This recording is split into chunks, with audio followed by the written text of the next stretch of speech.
El cuello es una estructura anatómica que nos conecta la cabeza con el tronco. La encontramos en el cráneo, la mandíbula anteriormente y el hueso occipital posteriormente, y las clavículas. Para definir con claridad la localización de las estructuras, lesiones o patologías, el cuello se divide en regiones. Límites del cuello. El cuello, visto desde un lado, presenta un contorno más o menos cuadrilátero, que tiene los siguientes límites: superior, borde inferior del maxilar inferior y una línea trazada del ángulo de este a la apófisis mastoide; inferior, cara superior de la clavícula; anterior, línea media anterior del cuello; y posterior, borde anterior del trapecio. Esternocleidomastoideo. Asciende oblicuamente por el cuello de la articulación esternoclavicular a la apófisis mastoides. Tiene dos porciones de origen: el esternal, tendinosa y redondeada, se origina en la cara anterior del manubrio del esternón, y la clavicular, aplanada, en la cara superior del tercio interno de la clavícula. El esternocleidomastoideo es cruzado por el músculo cutáneo del cuello, la vena yugular externa y los nervios auricular y cervical transversos del plexo cervical, y a su vez cubre a los grandes vasos del cuello. Trapecio. Este músculo se origina en el tercio interno de la línea curva superior del occipital y en la protuberancia occipital externa, y en el ligamento cervical posterior y en la apófisis espinosas de la última vértebra cervical y todas las dorsales, así como en el ligamento supraespinoso. Inervación del esternocleidomastoideo y el trapecio. Ambos músculos están inervados principalmente por el nervio espinal, el onceavo nervio craneal. Acciones del esternocleidomastoideo y el trapecio. El trapecio eleva y gira la escápula. Para definir con claridad la localización de las estructuras, lesiones o patologías, el cuello se divide en regiones. El área del cuello es dividida por el músculo esternocleidomastoideo en dos triángulos, uno anterior por delante del músculo y uno posterior por atrás del mismo. A continuación vamos a hablar del triángulo posterior del cuello. Los límites de este triángulo son los siguientes: uno inferior, que es la cara superior del tercio intermedio de la clavícula; límite posterior, borde anterior del trapecio; y un límite anterior, que es el borde posterior del esternocleidomastoideo. El triángulo posterior se ve cruzado por el vientre inferior del homoioideo, y se ha usado este músculo para dividir al triángulo en dos áreas más pequeñas, llamadas triángulos occipital y supraclavicular.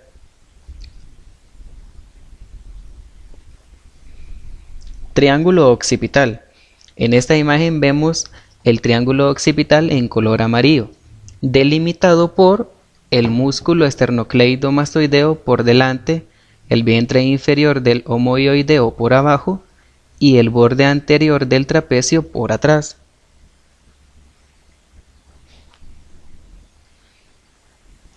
El contenido de este triángulo occipital es parte de la vena yugular externa, ramos posteriores del plexo nervioso cervical, nervio accesorio, troncos del plexo braquial, arteria cervical transversa y nódulos linfáticos cervicales.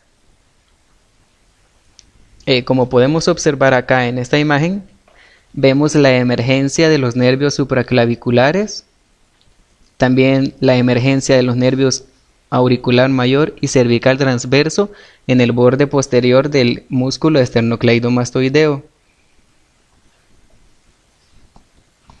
En esta imagen vemos los nódulos linfáticos cervicales, tanto como son los cervicales superficiales y los profundos.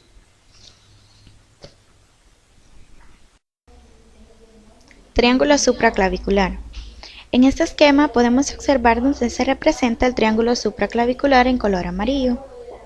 Sus límites son los siguientes: borde superior del tercio medio de la clavícula, borde inferior del homoioideo, borde posterior del esternocleidomastoideo. En su piso encontraremos la primera costilla. Inserción del músculo escaleno medio. Primer fascículo del músculo serrato mayor. En esta imagen podemos ver que en la parte superior de la clavícula está bien delimitado el triángulo. Por estar arriba de la clavícula se le ha denominado supraclavicular. Su contenido: vena y arteria subclavia, plexo braquial, tercera porción de la arteria subclavia, nervio supraclavicular, escalenos anterior y medio, vena yugular externa, desembocadura de la vena supraescapular y cervical transverso, nervio para el subclavio. Los límites de este triángulo son los siguientes: superior, borde inferior del maxilar inferior y una línea trazada del ángulo de este a la apófisis mastoides; anterior, línea media anterior del cuello; y, como límite posterior, borde anterior del esternocleidomastoideo. El triángulo anterior es cruzado por el digástrico y el estiloioideo, y por el vientre superior del homoioideo, dividiendo así esta área en 4 pequeños triángulos, los cuales son: triángulo digástrico o submaxilar, triángulo submentoniano o supraioideo, triángulo carotídeo y triángulo muscular. Triángulo digástrico. Está esquematizado de color amarillo en la siguiente imagen. Este triángulo está limitado por el borde inferior del maxilar inferior y los 2 vientres del digástrico. También se ha aplicado el término triángulo submaxilar a la región limitada por el borde inferior del maxilar, el vientre posterior del digástrico, el hueso hioides y la línea media anterior del cuello. El contenido del triángulo digástrico es nervio mandibular recurrente, nervio miloioideo, glándula submandibular y nervio hipogloso. También las siguientes estructuras se encuentran en este triángulo: arteria facial, ganglios linfáticos submandibulares, glándula submandibular y vena facial. El triángulo submentoniano, que se encuentra en la imagen de color amarillo, que está debajo del mentón, es ahí porque su nombre submentoniano. Esta zona está limitada por el cuerpo de los huesos hioides y los vientres anteriores de los digástricos derecho e izquierdo, y por tanto se extiende a través de la línea media anterior del cuello. Su piso está formado por el músculo miloioideo. El triángulo submentoniano. Su contenido son los nódulos linfáticos submentonianos y pequeñas venas que se unen para formar la vena yugular anterior.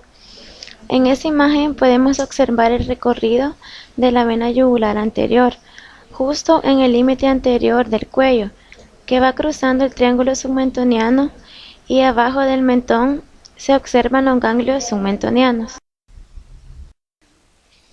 Triángulo carótido, llamado así por contener la arteria carótida externa. Está limitado por el vientre posterior del digástrico, el vientre superior del homoioideo y el borde anterior del esternocleidomastoideo. El esternocleidomastoideo lo vemos de un color rojo, el músculo homoioideo de un color verde, el hueso hioide de un color negro y el músculo digástrico de un color azul. Dentro del triángulo encontramos lo que es el nervio hipogloso, la arteria carótida primitiva y la vena yugular interna. Triángulo muscular. En este esquema podemos observar de color amarillo el triángulo muscular. Está limitado por el vientre superior del músculo homoioideo, el borde anterior del esternocleidomastoideo y el plano medio del cuello. De color rojo podemos observar el esternocleidomastoideo y de color verde el homoioideo. Este triángulo contiene los músculos infraioideos. Se le llama infraioideos por estar abajo del hueso hioides, infraioideos. Este grupo está formado por 4 músculos acintados que fijan el hueso hioides al esternón, la clavícula y la escápula. Están dispuestas en un plano superficial que comprende el esternocleidoioideo y el homoioideo, un plano profundo que comprende el esternotiroideo y el tiroioideo. Si lo vemos en una vista lateral, encontramos de posterior a anterior el tiroioideo, homoioideo, esternocleidoioideo y por abajo de este el esternotiroideo. Y también en esta encontramos las estructuras viscerales, laringe, tráquea y esófago, y también la glándula tiroides y paratiroides.